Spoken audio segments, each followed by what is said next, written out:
വിക്രേതു കാമാ കില ഗോപകന്യാ മുരാരിപാദാർപ്പിത ചിത്തവൃത്തി ദദ്യാദികം മോഹവശാദവോചത് ഗോവിന്ദ ദാമോദര മാധവേതി. ഓം നമോ നാരായണായ. ഓം നമോ നാരായണായ.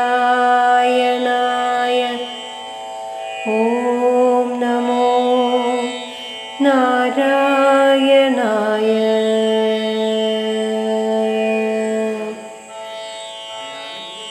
ശ്രീകൃഷ്ണ ചിന്ത ഒട്ടും വിട്ടുപിരിയാത്ത ഗോപബാലികമാർക്ക് തൈരും നെയ്യും പാലുമെല്ലാം ശ്രീകൃഷ്ണമയമാണെന്ന് കാണിക്കുന്നു.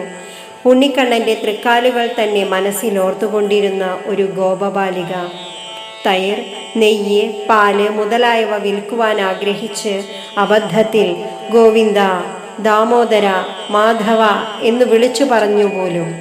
തൈർ മുതലായവ വിൽക്കാൻ ഓരോ ഗൃഹത്തിൻ്റെയും മുമ്പിലും ചെന്ന് ആ വീട്ടുകാർക്ക് എന്തെങ്കിലും വേണമോ എന്നറിയാൻ തൈര്, നെയ്യ്, പാല് എന്ന് വിളിച്ചു പറയുന്നതിന് പകരം ഗോവിന്ദ, ദാമോദര, മാധവ എന്ന് വിളിച്ചു പറഞ്ഞുവെന്ന് ഇവിടെ കവി പറയുന്നു.